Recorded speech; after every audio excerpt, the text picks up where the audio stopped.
Hey, Janitor, you ever seen a real fight before? It was supposed to be a quiet Tuesday evening at Ridgeview High.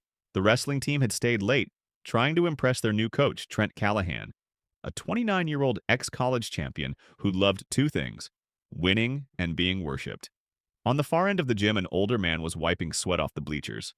Dressed in worn-out gray overalls and carrying a mop, he looked like he belonged in a different decade. That was Roy Carter, custodian. Worked nights, kept to himself.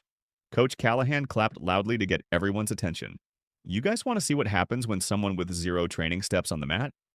He pointed at Roy. Hey, mop guy, care for a little demo? The wrestling team laughed awkwardly. A few students shifted uncomfortably. Roy didn't react, just kept wiping the same spot, calm and deliberate. Coach Callahan stepped closer. Come on, man, just for fun. Let's show the kids the difference between athletes and janitors. Finally, Roy stood upright, slowly like a man not used to being rushed. I appreciate the invitation, he said with a low voice, but I've got work to finish. Coach grinned, playing to the audience. You hear that? Afraid to get on the mat. Probably hasn't thrown a punch in his life. The team chuckled again, but something about Roy's silence made one of the younger students, Ethan, a freshman, glance nervously at his teammates. Roy set down his mop, not slamming it, just letting it go. He looked at Coach Callahan, eyes unreadable. You sure this is what you want? Coach waved him on. It's just a demo. Won't lay a finger on you, promise. Just want the boys to see how technique beats whoever you are. What no one there knew, not Coach, not the boys, not even the school principal, was that Roy Carter had once gone by another name, a name whispered in underground MMA circuits across 3 continents. Razor Carter. Middleweight monster, undefeated in 31 matches before vanishing overnight after a tragedy no one fully understood.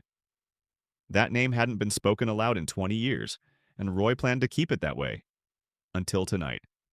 If we do this, Roy said, stepping onto the mat, you owe these kids an apology. Coach scoffed. You'll be the one apologizing to the ceiling. Students gathered in a circle. Phones were out. This was going on TikTok.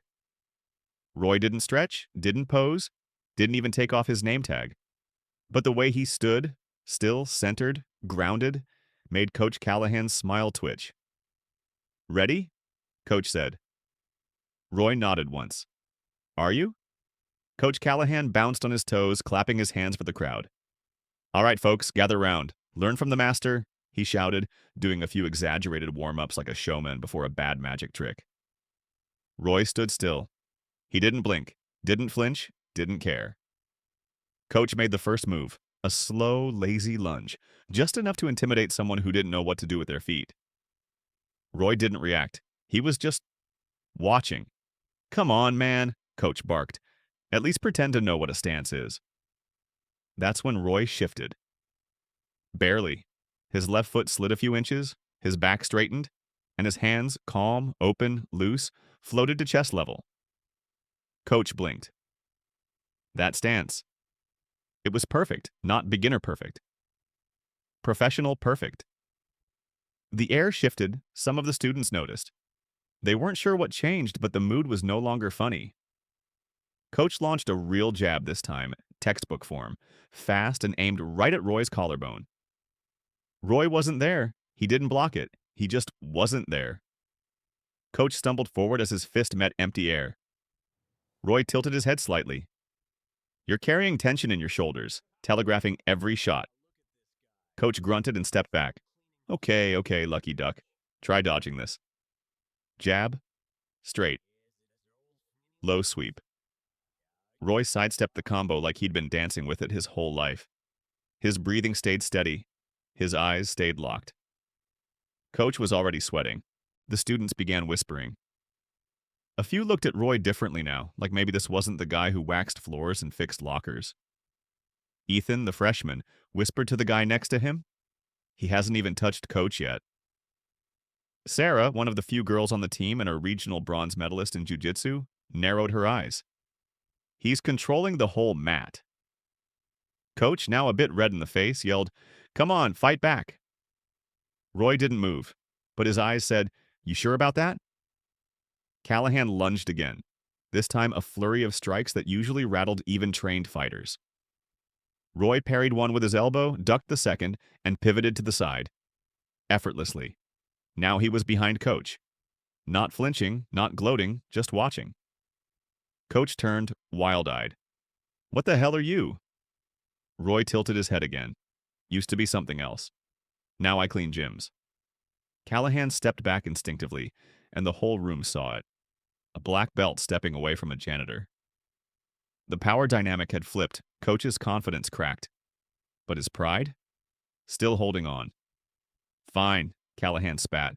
"You want a show? You'll get one." He dropped into his full fighting stance. Wide base. Tight fists, eyes locked. He charged like a bull, and Roy exhaled and moved like a shadow. Coach Callahan lunged with full force, a jab, followed by a tight hook meant to end things fast. Roy's body shifted like silk in the wind. The jab missed, the hook sailed through air. And by the time Coach spun around to reorient, Roy was already inches away, standing calmly. Coach stumbled back, and this time everyone saw it. The fear, the confusion. This wasn't just some lucky janitor dodging punches. This was a man who knew something they didn't. Sarah stepped forward, squinting, analyzing Roy's footwork. "That's high-level stuff. That's ring footwork." Ethan glanced at her.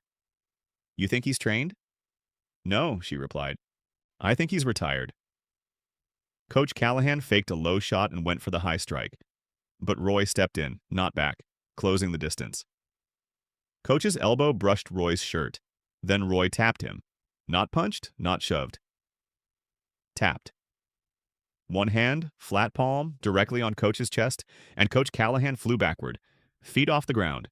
2 meters through the air, he crashed flat on his back. Silence. No one spoke. No one moved. Roy exhaled through his nose, lowered his hands, and turned back toward his mop. But then, "Wait," Sarah whispered, pulling out her phone. Her fingers flew across the screen. She was searching something. Something about that stance. That movement.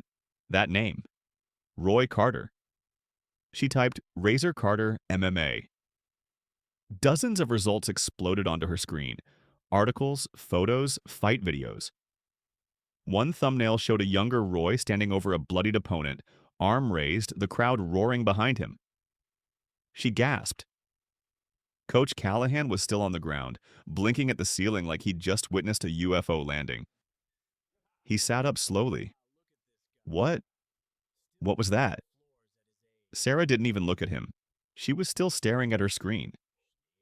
Out loud, but barely above a whisper, she read, "Roy Razor Carter, middleweight world champion, retired suddenly after the death of his training partner, vanished from the sport entirely." Ethan's mouth dropped. One of the students whispered, "Dude, Coach picked a fight with a legend." Roy looked over his shoulder. "Name's just Roy these days." Coach struggled to stand. "Why didn't you say anything?" Roy shrugged. "Didn't seem like you were listening." Coach Callahan stood shakily, wiping sweat from his brow, his ego shattered on the gym floor. The students weren't laughing anymore. They weren't even moving. They were watching Roy Carter like he had just walked out of a myth. Sarah stepped forward, phone still in her hand. "Mr. Carter, you were in the Tokyo Invitational, right? Against Miguel Aranza?" Roy didn't answer right away. He picked up the mop, then softly. "He was faster than me, but he never saw the third round." The room went silent again. Coach Callahan stared at Roy like he'd never seen him before. Why are you here? Cleaning." Roy didn't look at him. "Because I made a mistake. One I never wanted to repeat." Sarah nodded slowly. "The accident." Roy paused, then turned to face her, eyes quiet but sharp. "My sparring partner. Best friend. I lost control. He hit his head wrong and never woke up. I swore I'd never fight again."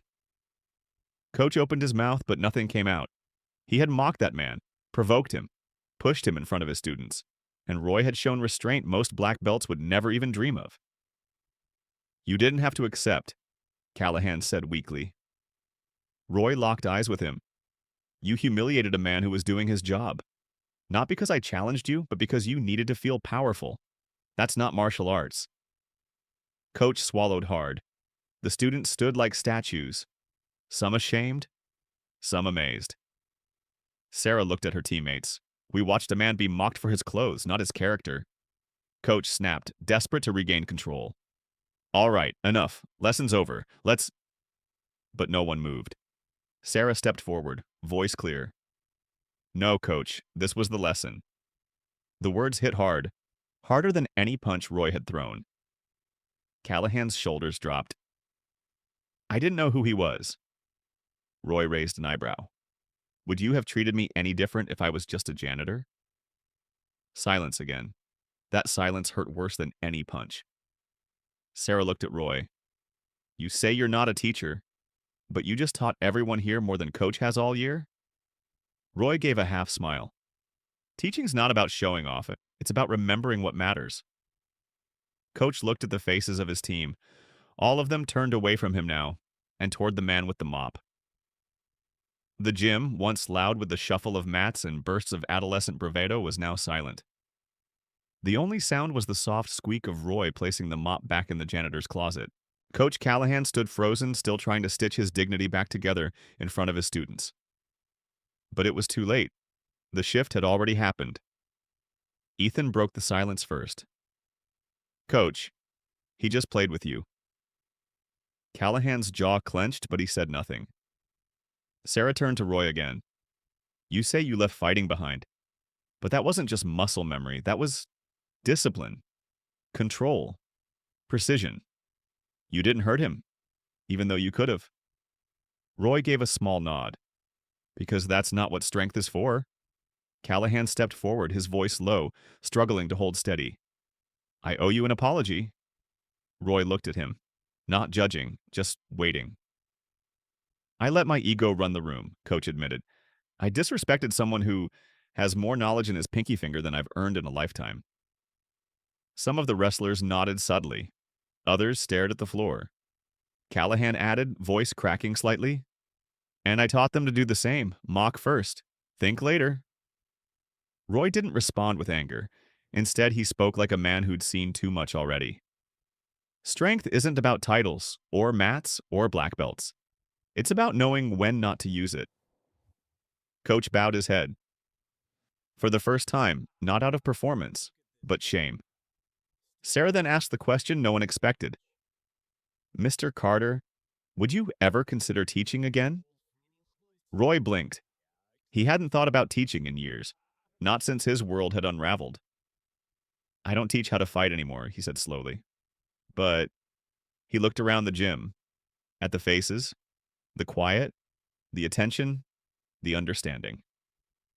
I can teach what I've learned. Coach nodded. These kids need it. I need it.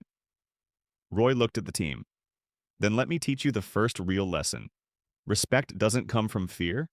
It comes from how you treat the people you think are invisible. The video went viral. Not the fight. Sarah had recorded only the last few seconds. Not the punches.